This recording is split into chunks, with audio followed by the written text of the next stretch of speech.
Hi, I'm Jan Ozer from the Streaming Learning Center. I've got with me today Guido Meardi and Fabio Murra. Guido is the co-founder and CEO of vNova, and Fabio is the Senior VP of Product and Marketing. Sunday afternoon, everybody's pretty casual and everybody's getting ready for IBC. So I just wanted to cover a couple of quick questions on what you'll be announcing at IBC, and also to talk about your recent announcement with THEOPlayer. So why don't we start there? What are you announcing with Theo? Well, and thank you, John, first of all, for doing this on a Sunday as well. We're very excited about what we just announced with Theo, and actually it goes back to our initial conversations when we launched PERSEUS, because of course PERSEUS was providing a lot of benefits, but at the beginning it could only be applied to certain closed environments like pay TV and set-top boxes, apps, etc. So we are very pleased of our next generation codec, PERSEUS 2, where we made it even lighter, and we integrated now with the Theo Universal Player, which is the lightest media player around with the broadest support of HTML5 ecosystem. So now, thanks to the combination of PERSEUS 2 and Theo Universal Player, all devices in all networks can get the greatest quality and the greatest reliability below important networks, network thresholds, network constraints. So essentially everybody can now deploy PERSEUS even on devices like smart TVs, on browsers, and essentially on all devices pretty simply. Okay, I mean, Fabio, didn't miss anything? Fabio? No, I think, if I may add, I mean, we talked back in April, I think, when we launched PERSEUS 2, and I thought it was quite important for us and quite a sign, I think, of the times as well, that after 2 years of the launch of PERSEUS, we were able to come up with a second generation. I think we worked hard to make it lighter. We talked about some of the technology behind it, some of the features. And I think the significance of the announcement with Theo is that those technology, those features are now in a product that is ready to be deployed. So we went from technology talk to product talk. Next is going to be deployment talk. So.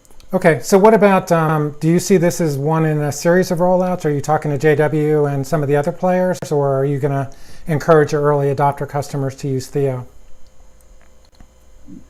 I mean, I like Guido a comment as well. I think we have an integration with Theo. We are launching a product that is PERSEUS enabled with Theo at IBC. We believe Theo has a really great solution. So customers we're talking to, we're obviously talking to together with Theo. We're talking about the integration with Theo. Our business and our business models has always been that of making the technology, PERSEUS, the codec, available on as many platforms as possible. And of course, we're actually packaging it in a way that can be deployed on other players. We're actually, working internally with HLS.js. We can work with Shaka, etc., in order to deploy on other players. Yeah, and in general, I can only stress that we totally love the solution with Theo, because it's a great solution that can scale very quickly to a multitude of devices.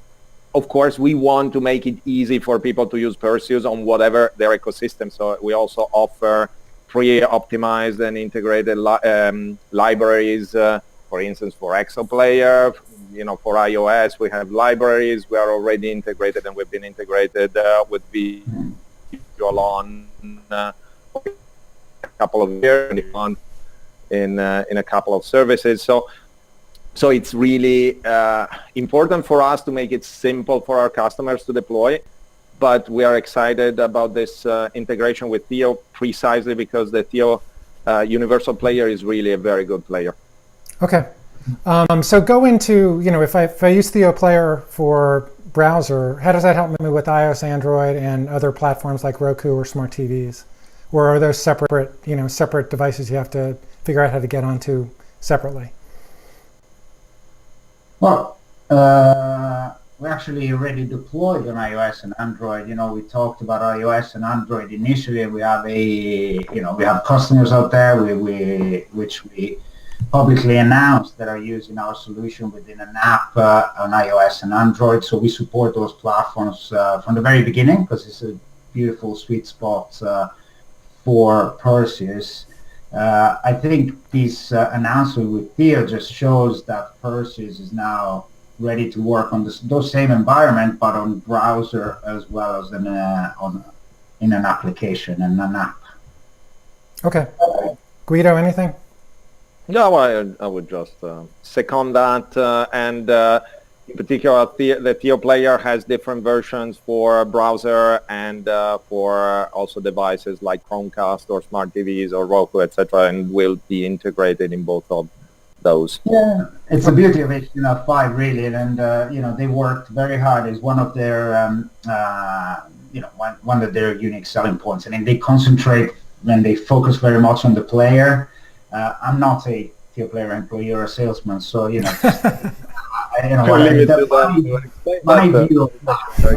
my view of their player is actually they focus very much on that and on having the same functionality across as many devices as possible, and they support this HTML ecosystem quite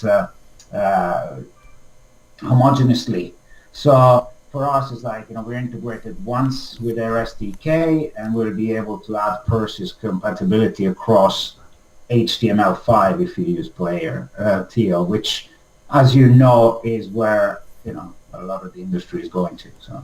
I'm curious. We talked about the need to get on the browser. We always talked about.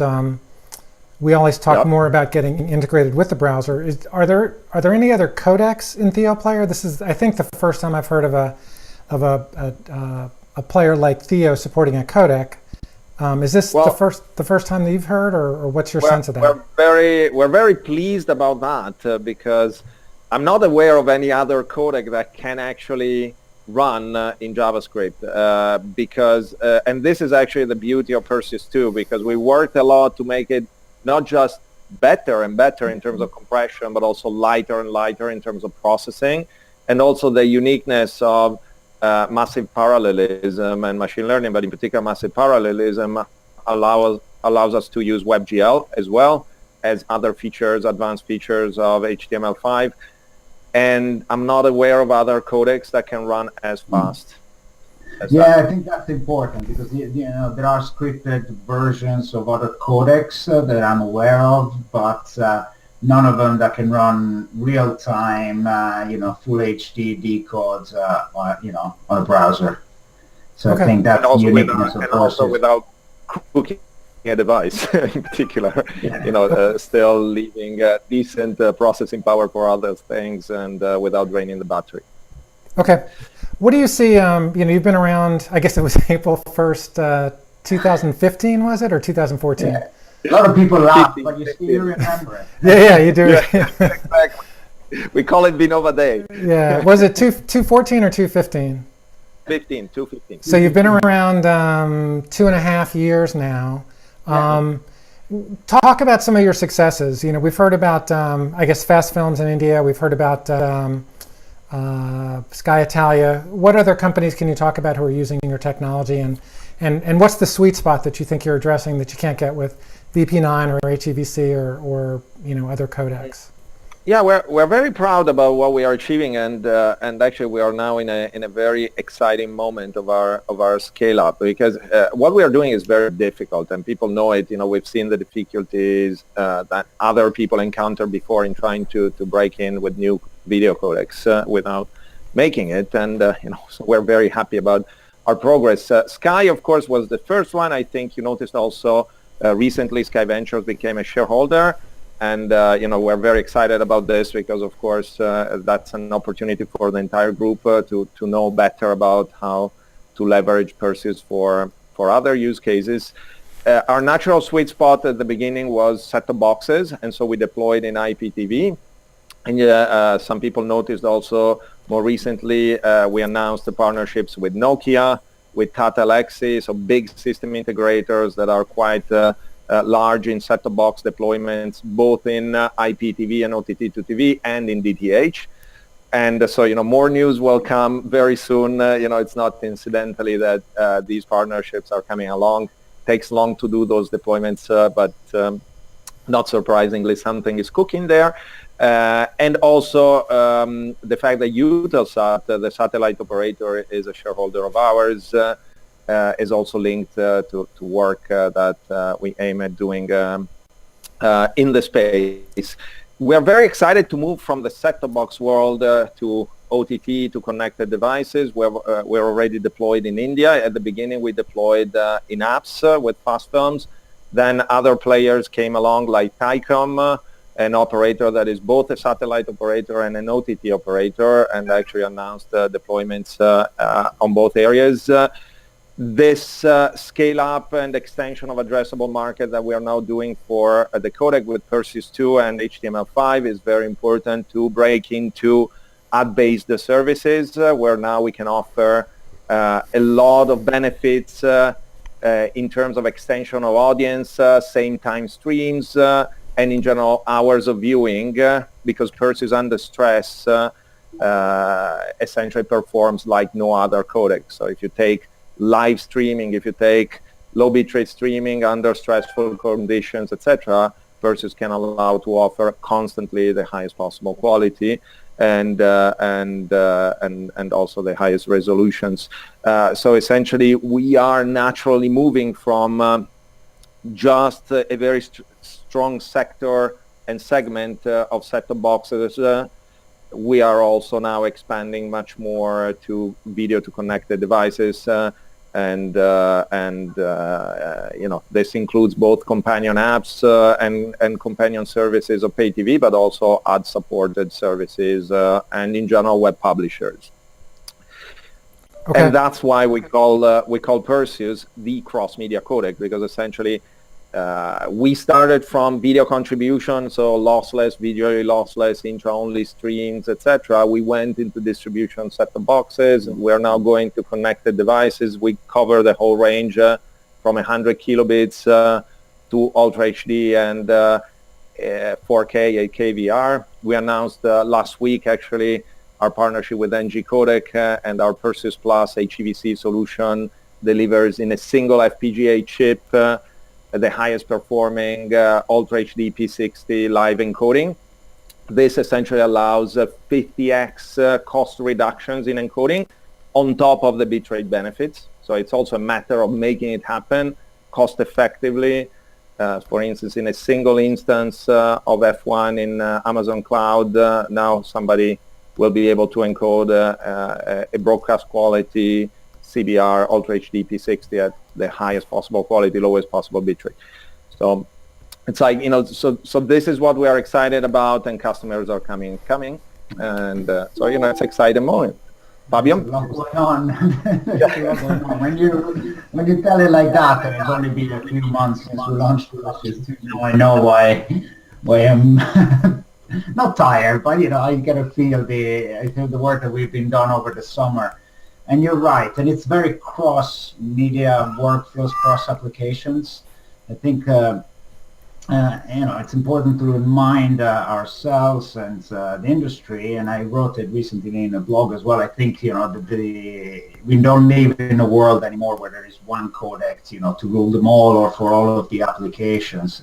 So I think we have certain different tools that make PERSEUS very amenable to certain applications or to solve very tangible problems like the delivery of video streams on unreliable networks, on DSL networks, and tomorrow we will actually announce a new application that PERSEUS enables on a very reliable network but still technically constrained. So there are plenty of sweet spots. Let's say it's difficult to point a finger at one, but it's another tool in the operator's toolbox to really do things differently and solve problems in a different way. Yeah, and I think that it's really important because Jean, you understood it and also you wrote about it. But in the industry, there are a lot of people that now are seeing a sort of clash of the titans between HEVC in the future AV1, and then they see us as like, a fly in the wall or a fly in the windshield of like, these big giants battling for 100% market share. In reality, there will never be any more 100% market share in video codecs as it was in the past, because when no hardware acceleration is needed anymore, and essentially multiple alternatives are possible, essentially there will be market shares. I don't think that PERSEUS will get 100% market share in video codecs. I would like it to be, but it's not going to happen. But I believe it'll get a significant market share for those services that get a lot of advantages easily with PERSEUS, and so why not using it? It's actually quite inexpensive as well. Okay, let's wrap up with a quick look. Tell me about what's going to be in your IBC booth next week. Yeah, I would use the plural in the booths. Yeah, no, it's very important. Yeah, and I think it's one of the we worked together with our partners to make it happen this way, because while in April we launched PERSEUS 2, so it was about the technology, it was about the development cycles and having all these new features that give you better performance, both from a quality perspective, but also computationally, which is what led us to this HTML5 kind of scripted integration. I think IBC in September, so again, it's only 5 months after the launch of PERSEUS 2. I really want to concentrate on the availability of products and solutions on the market that support PERSEUS 2. So one is obviously Theo that we announced.